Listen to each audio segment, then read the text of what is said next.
Teman pemilih, negara Indonesia merupakan salah satu negara penganut paham demokrasi dan pemilu dalam implementasinya melibatkan partai politik sebagai wujud pelaksanaan kehendak rakyat. Di satu sisi, partai politik merupakan peserta pemilu, namun di sisi lain, partai politik yang memiliki perwakilan di parlemen juga merupakan regulator dari kebijakan pemilu itu sendiri.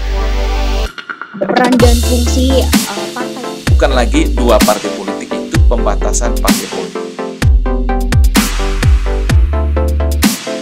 Sedikit bahagia, banyak stres.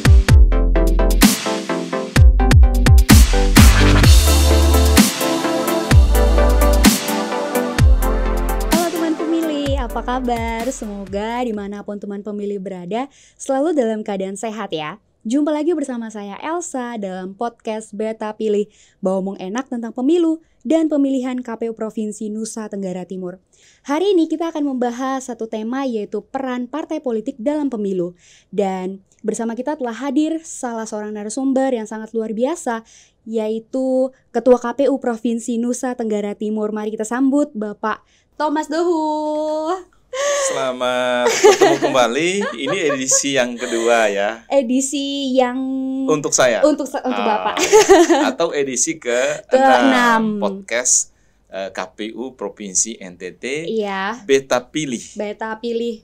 Bawomong enak tentang pemilu dan pemilihan. Salam sehat untuk kita semua, salam bahagia. Gimana Pak? Masih tegang nggak Pak sebagai narasumber kedua nih hari ini? Aman sih, Aman, karena ya? kita wajib menyampaikan informasi kepada pemilih, khususnya yang ada di NTT dan di Indonesia secara umum. Baik, luar biasa sekali. Nah Bapak, tanggal 29 Juli ini kan kita akan segera memasuki tahapan kedua ya, yaitu pendaftaran dan verifikasi partai politik sebagaimana diatur dalam PKPU 3 tahun 2022. Iya. Bapak, hari ini kita mau bincang-bincang seputar partai politik nih Pak. Iya. Mulai dari sejarahnya, peran dan fungsinya, lalu pelayanan yang diberikan KPU terhadap partai politik. Kayaknya seru sih Pak kalau kita ngobrol partai politik hari ini ya. Iya, partai politik itu mitra yang wajib dilayani. Iya. Karena partai politik itu adalah peserta pemilu utama ya, kurang lebih seperti itu. Iya, iya. Karena sistem kepemiluan kita, partai politik itu adalah pesertanya. Iya. Dan ke depan dalam tahapan sebagaimana Ibu Elsa sampaikan, tahapan kedua kita dari 11 tahapan pemilu, Iya. itu adalah pendaftaran, verifikasi, Partai dan politik. penetapan partai politik peserta pemilu. Iya. Kita punya waktu kurang lebih 29 bulan ke depan dalam durasi pemilu, dan kita berharap kita sama-sama siap dan sukseskan proses pemilu 2024 nanti. Siap, harus siap. Ya, ya. Nah Bapak, kalau kita ngobrolin tentang histori nih Pak, Ya, ya. sejarah partai politik dan keikutsertaannya dalam pemilu. Ya. Nah itu gimana Pak? Partai politik itu sendiri kan wujud dari pelaksanaan kebebasan berserikat dan berkumpul, Iya. sebagaimana diatur dalam pasal 28 ya. Iya.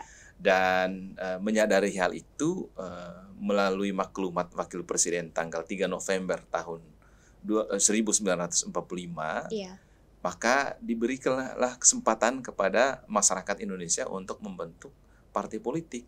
Dan pada pemilu pertama di Indonesia, Iya. itu tahun 1955, partai politik itu menjadi peserta pemilu untuk memilih anggota DPR dan anggota konstituante. Oh, tahun 1955 ya. 1955. Ya. Dan itu kita kategorikan sebagai pemilu pertama dan pemilu di masa Orde Baru. Orde lama ya Pak ya? Orde lama 95, maksudnya. iya, Ya. 1955. 1955 dan partai politik waktu itu sebanyak 36 Ya. untuk memilih anggota DPR dan 39 partai politik untuk memilih anggota konstituante.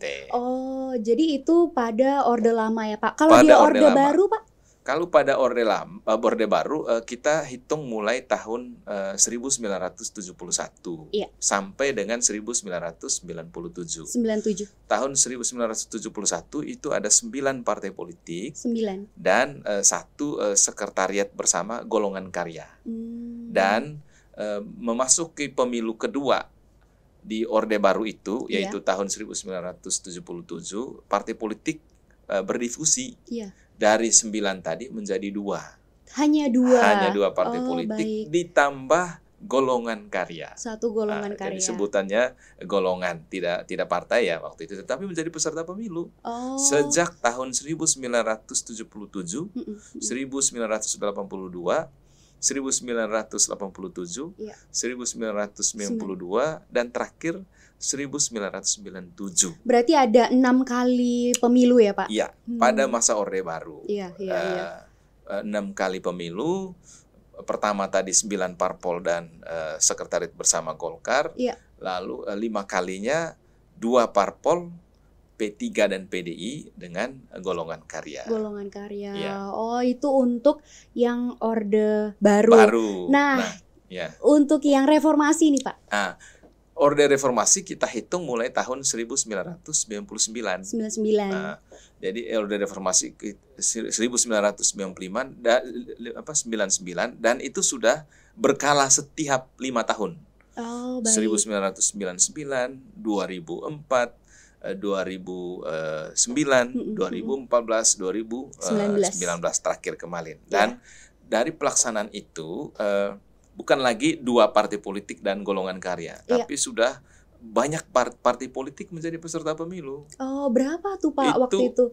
Tahun 199 kalau tidak salah 48 partai politik. 48 teman pemilih. Nih ya, dari 2 partai politik plus 1 golongan karya langsung berarti sekitar 24 kali lipat ya Pak ya? Menjadi 48. Benar. 48. Cukup banyak ya. Iya. Mungkin karena waktu itu kan kita masuk ke era reformasi. Jadi kebebasan untuk membentuk partai politik, berserikat dan berkumpul, dan itu diatur, maka proses itu berjalan. Tetapi proses pemilunya berjalan lancar dan aman waktu itu. Iya. Dan masuk ke tahun 2004 menurun dari 48 tadi menjadi 24. Oh, turun lagi. Partai politik. Ya, itu kenapa Pak? Karena waktu itu ada pengaturan electoral threshold ya sebutannya, yaitu pembatasan partai politik untuk menjadi peserta pemilu berikutnya kalau dia memenuhi suara sah tertentu atau jadi jumlah ada ambang batas yang harus ambang batas perolehan suara sah dalam pemilu. Oh, itu teman pemilih ada yang namanya electoral threshold. Ya, ambang batas perolehan suara. Jadi kalau dia tidak mencapai angka itu, maka dia tidak bisa mengikuti pemilu pada pemilu berikutnya. Menjadi peserta pemilu pada pemilu berikutnya. Iya. Nah, makanya menurun tadi ya. Iya. Lalu masuk tahun 2009, partai politik peserta pemilunya sebanyak 38. Naik lagi. Karena waktu itu juga berubah. Electoral threshold ini sudah tidak berlaku lagi. Jadi hanya dilakukan verifikasi oleh penyelenggara pemilu. Jadi kalau dia memenuhi syarat tertentu maka bisa menjadi peserta pemilu. Tetapi waktu itu mulai tahun 2009 sudah ditambah dengan partai lokal.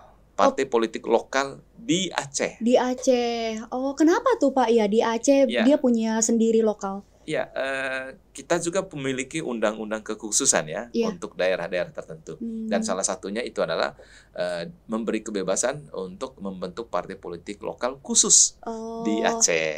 Dan di Indonesia partai lokal itu hanya ada di Aceh. Hanya ada di Aceh. Baik. Dan sampai dengan pemilu terakhir dia tetap ada. Masuk juga di tahun 2014 juga menurun. Dari 38 hanya 12. Hanya 12. Nah, disitulah mulai penataan partai politik, khususnya kepesertaannya menjadi peserta pemilu. Verifikasi dan lain sebagainya yang dilakukan oleh KPU itu sudah pengaturannya lebih misalnya gini ya, kalau sebelumnya kepengurusan itu adalah 75% dari jumlah provinsi di Indonesia, tetapi dengan adanya pengaturan terbaru, jumlah partai politik itu syaratnya adalah 100% dari jumlah provinsi. Oh, dari 75 jadi 100 ya Pak. Artinya semua wilayah, sehingga terakhir di pemilu 2019 jumlah partai politik peserta pemilu itu juga tidak terlalu naik signifikan, hanya 16 partai politik. Jadi di pemilu terakhir ini ada 16 partai politik dan 4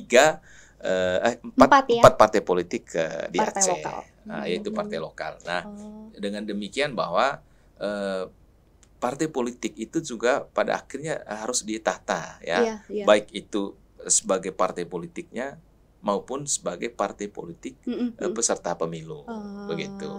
Dari angka mulai dari tadi untuk era reformasi 48, lalu menurun 24, lalu 34, lalu 16, 12 dan terakhir itu adalah 16 partai politik. Oh, baik. Pak, bicara soal partai politik di Indonesia ya, Pak. Iya. Kenapa sih, Pak, ini perlu ditata atau mungkin perlu disempurnakan gitu? Kenapa sih? Sudah diatur dengan bagus ya, dalam perkembangan kalau berdasarkan undang-undang yang mengaturnya. Misalnya Undang-Undang Nomor 2 Tahun 2008 sebagaimana diubah lagi Undang-Undang Nomor 2 Tahun 2011 tentang partai politik, disebutkan bahwa partai politik itu juga adalah mendukung pemerintahan, sistem pemerintahan presidensial kita, sehingga partai politik itu perlu dilakukan penataan. Nah, salah satu penataan itu adalah sebagaimana penjelasan Undang-Undang 2 tahun 2011 itu bahwa dilakukan penataan sikap dan perilaku partai politik sehingga dia memiliki budaya berdemokrasi. Nah, wujudnya budaya berdemokrasi itu mulai dari rekrutmen jabatan politiknya, pendidikan politiknya, suksesi kepemimpinnya harus ditata dan diatur. Sehingga partai politik yang kalau kita memahami berdasarkan pengertiannya, partai politik itu adalah organisasi bersifat nasional yang dibentuk oleh sekelompok orang yang memiliki kehendak yang sama dan memperjuangkan kepentingannya, maka dia harus perlu ditata, diatur. Di satu sisi adalah memperjuangkan kepentingan anggotanya, tetapi lebih daripada itu adalah untuk membangun persatuan dan kesatuan bangsa. Wah, gitu. Artinya sangat penting gitu ya Pak untuk kita bisa, maksudnya untuk partai politik di Indonesia itu ditata dan disempurnakan gitu ya. Benar. Kalau perkembangan partai politik itu kan mulai dari dalam keikutsertaan dalam pemilu, tidak serta-merta dia bisa menjadi peserta pemilu. Jadi ada proses menjadi partai politiknya, tetapi yang mengatur proses itu adalah Kementerian Hukum dan HAM. Kalau dia sudah ditetapkan dengan keputusan Menteri Hukum dan HAM sebagai partai politik, maka diberi kesempatan untuk menjadi peserta pemilu, tetapi mengikuti verifikasi sebagaimana yang disebutkan awal tadi. Kita akan melakukan masa atau tahapan verifikasi dan penetapan peserta pemilu mulai tanggal 29 Juli yang akan datang. Wah, luar biasa. Nah, Pak, kalau misalnya kita bicara soal peran dan fungsi, partai politik, menurut Bapak Tom gimana, Pak? Peran atau fungsi partai politik itu kan sudah sangat jelas diatur dalam Undang-Undang 2 tahun 2011. Ada 5 peran atau fungsi partai politik. Yang pertama itu adalah pendidikan politik. Nah, pendidikan politik itu partai politik melakukan penyadaran akan hak dan kewajiban anggotanya sebagai warga negara untuk menyadari apa hak dan kewajibannya. Dan yang kedua adalah partisipasi politik. Jadi partai politik juga mendorong partisipasi dalam pembangunan. Tapi lebih khusus bagi partai politik itu adalah bagaimana mereka bisa dengan anggota yang ada bisa mendukung kerja-kerja pemerintah untuk mencapai tujuan bernegara. Dan hal lain, fungsi dari partai politik itu adalah rekrutmen jabatan politik, Iya. baik itu legislatif maupun juga eksekutif. Fungsi lain dari partai politik itu juga adalah melakukan menyalur, ya, menyerap dan menyalurkan aspirasi rakyat, karena dia adalah baik itu dalam bernegara maupun juga dengan masyarakat. Apa aspirasi dari masyarakat diteruskan kepada anggota legislatif yang duduk di DPR untuk disampaikan kepada pemerintah. Untuk menjalankan proses-proses itu tentunya ada hubungan dengan partai politik yang memiliki kursi di DPR. Jadi lima fungsi itu, itulah yang diatur dalam Undang-Undang Nomor 2 Tahun 2011. Pak, tadi kan disebutkan ya bahwa salah satu peran atau fungsi yang dilakukan oleh partai politik adalah pendidikan politik. Nah, partai politik memberikan pendidikan politik, tapi KPU juga memberikan pendidikan politik. Iya. Nah, terus apa dong Pak berarti bedanya? Teman pemilih pengen tahu Pak. Iya, kalau berkaitan dengan pendidikan politik bagi partai politik, tentu lingkupnya kecil ya, karena dia berdasarkan atau terbatas kepada anggotanya.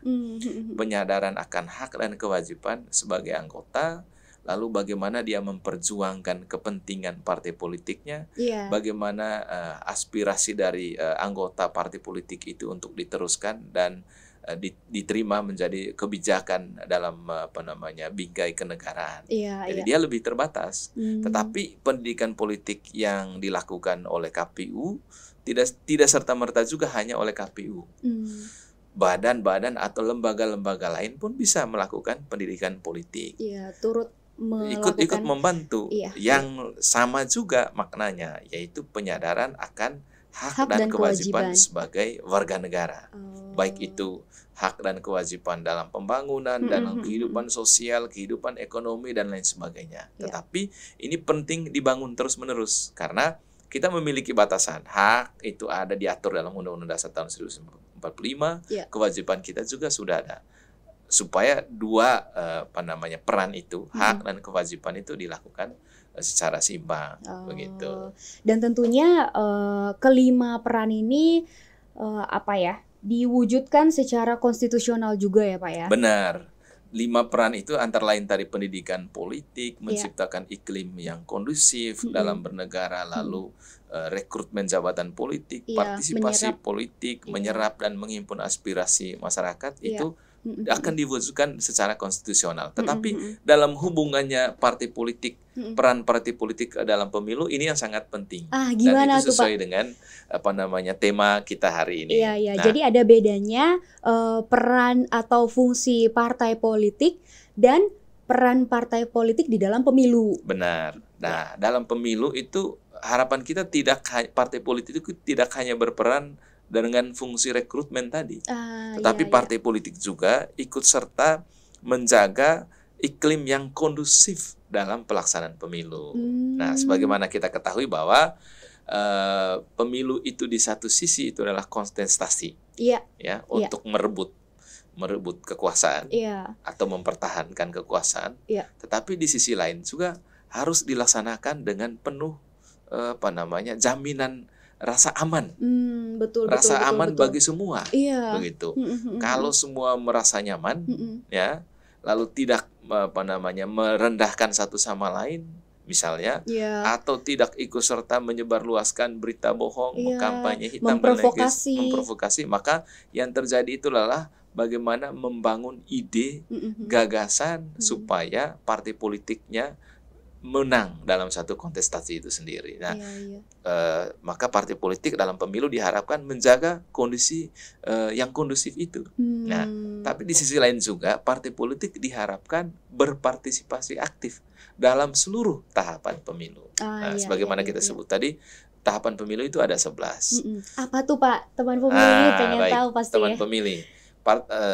Tahapan pemilu kita itu ada 11. Pertama sekali itu adalah penetapan jadwal tahapan dan juga peraturan tentang pemilu. Kalau itu sudah kita laksanakan. Laksanakan. Kita memiliki peraturan KPU nomor 3 tahun 2022. Tahapan kedua nanti itu adalah pendaftaran partai politik. Yang kita mulai rencananya tanggal 1, pengumumannya tanggal 29 Juli, pendaftarannya tanggal 1 sampai dengan 14 Agustus. Setelah pendaftaran dilakukan verifikasi dan penetapan peserta pemilu. Itu tahapan ketiga. Nah, dan itu nanti sudah menurun berkembang prosesnya mulai dari pusat, lalu provinsi, bahkan sampai di kabupaten. Tahapan berikutnya yang keempat itu adalah pemutakhiran data pemilih. Nah, pemutakhiran data pemilih itu kurang lebih 3 hal yang akan dilakukan. Adalah cakupan pemilihnya. Jadi semua warga negara Indonesia yang berumur 17 tahun atau sudah kawin atau menikah dipastikan terdaftar dalam daftar pemilih. Yang kedua, datanya akurat. Akurat itu memenuhi 14 elemen data. KK lengkap, NIK-nya lengkap, nama, alamat, jenis kelamin, dan lain sebagainya. Dan yang ketiga itu adalah mutakhir. Nah, mutakhir ini pastikan bahwa pemilih yang didata itu tidak boleh ganda, tidak boleh masih terdaftar orang yang sudah meninggal dunia, atau yang sudah menjadi TNI atau Polri. Nah, itu tahapan keempatnya. Tahapan kelima nanti kita akan melaksanakan tahapan penetapan daerah pemilihan dan alokasi kursi. Tetapi ini khusus untuk daerah pemilihan kabupaten atau kota. Provinsi dengan DPR RI itu sudah menjadi bagian yang diatur dalam Undang-Undang 7 tahun 2019 di bagian lampiran. Jadi jumlahnya, dapilnya itu sudah ditentukan. Tidak diatur lagi. Tinggal yang kabupaten kota ya, Pak?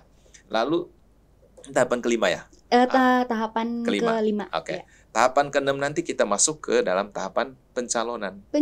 Nah, ini juga cukup lama. Dan disinilah peran partai politik yang menjadi peserta pemilu. Karena tadi kan ada tahapan kedua itu, ketiga itu adalah pendaftaran dan verifikasi dan penetapan peserta pemilu. Itu tahapan ketiga. Maka yang sudah menjadi peserta pemilu nanti dia berhak untuk mencalonkan calon-calonnya. Calon-calon di DPR kabupaten, DPRD provinsi, dan DPR RI. Begitu juga partai politik nanti yang memiliki jumlah suara 20% suara sah secara nasional, kursi secara nasional, dan 25% suara sah secara nasional bisa mencalonkan pasangan presidennya. Itu kalau nggak salah itu yang disebut dengan presidential. Bukan. Parliamentary threshold.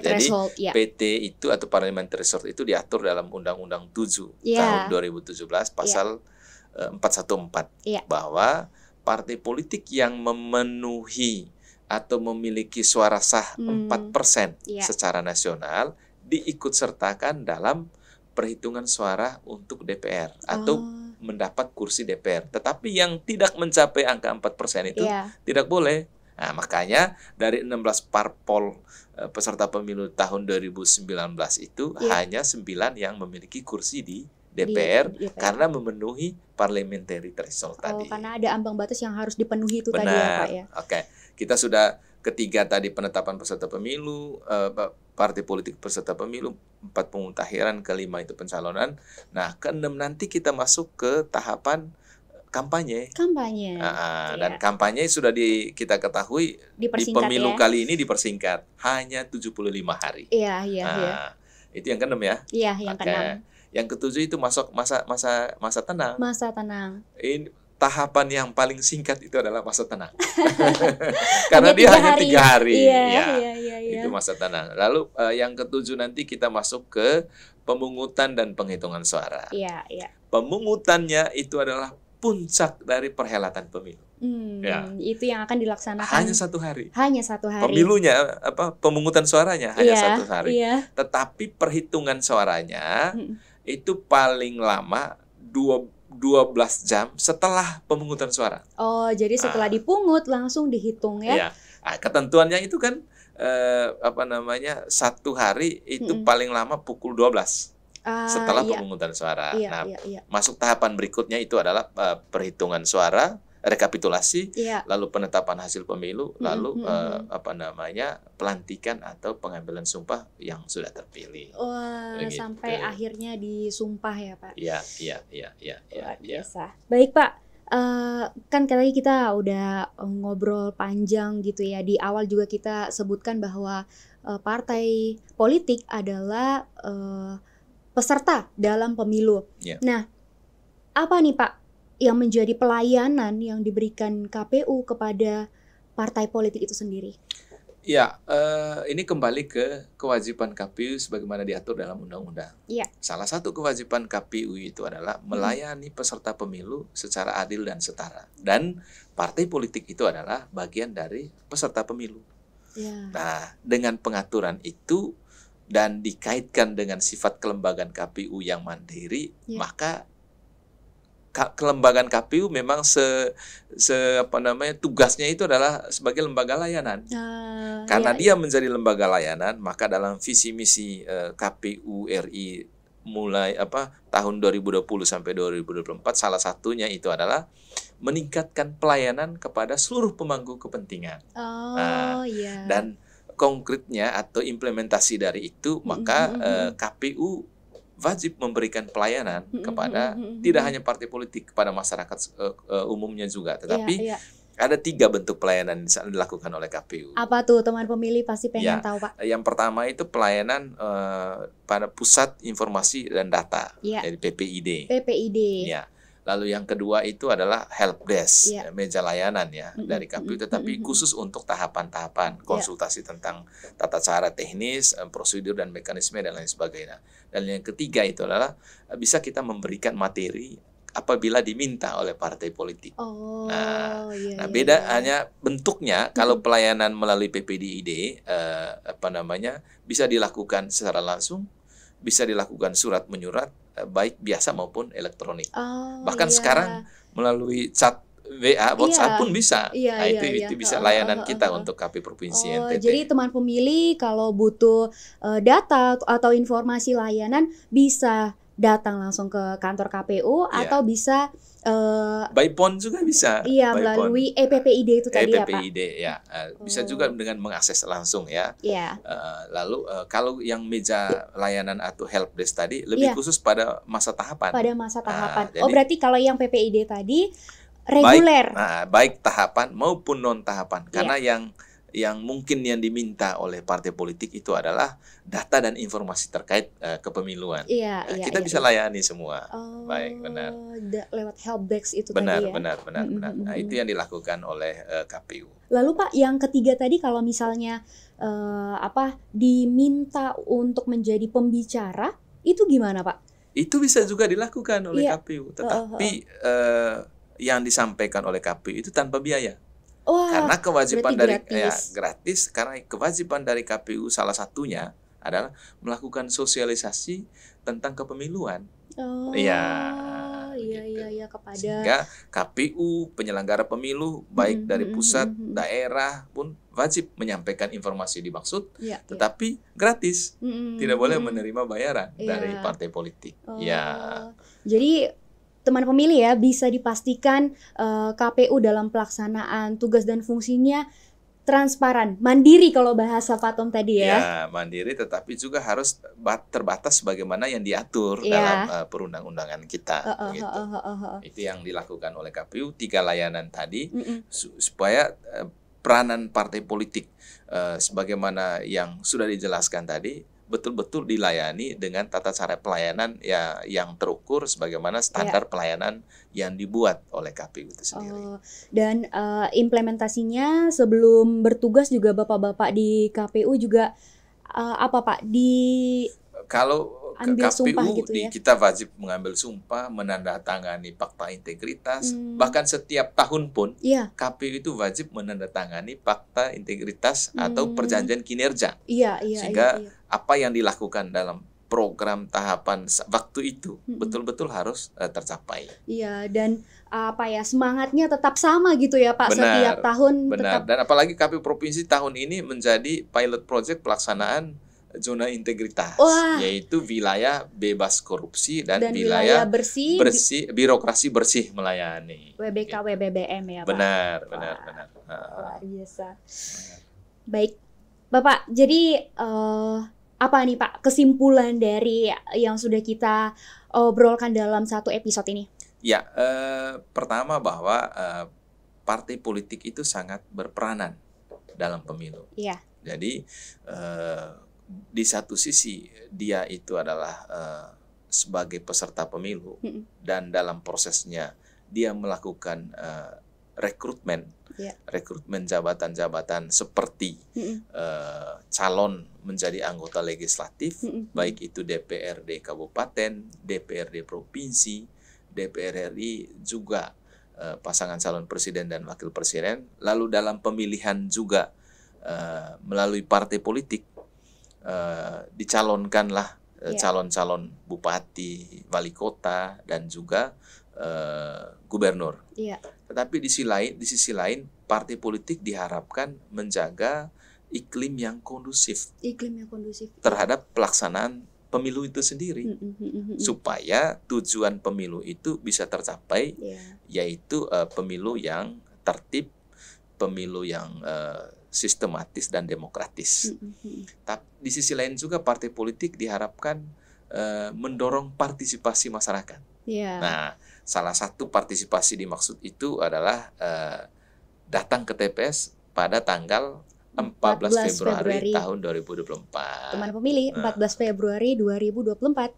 Ya, karena dengan berpartisipasi dalam pemilu 14 Februari tahun 2024 dan juga pemilihan gubernur bupati serentak tanggal 27 November tahun 2024, maka kita sudah melaksanakan kedaulatan kita.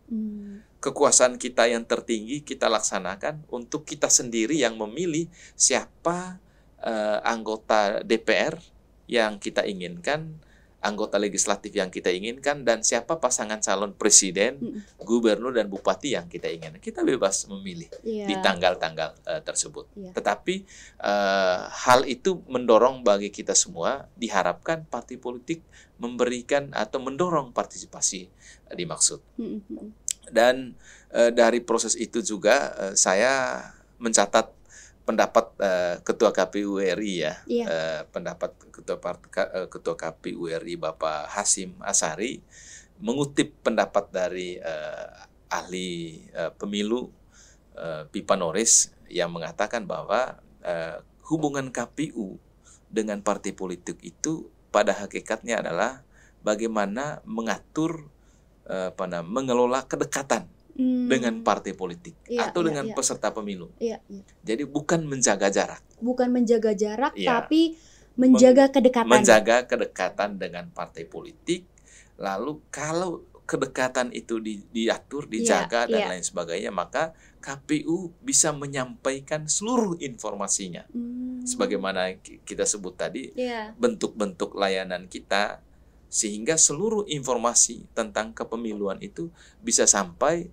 Lalu di sisi lain partai politik dapat melaksanakan proses kepemiluan itu sendiri sesuai dengan mekanisme dan tata cara yang diatur dalam perundang-undangan. Nah, harapan kita kalau partai politik sama-sama mengikuti aturan sebagaimana tata caranya, KPU melayani dengan penuh maksimal, maka pemilu kita akan berjalan dengan lancar, aman, sistematis, dan demokratis. Sehingga harapan kita pemilu itu melahirkan pemimpin bangsa, baik itu legislatif dan eksekutif, itu bisa tercapai untuk pembangunan atau tercapainya masyarakat Indonesia yang merdeka, bersatu, berdaulat, adil dan makmur. Wah, luar biasa sekali Bapak, terima kasih. Baik. Banyak informasi yang tentunya kita dapatkan dari episode kali ini ya.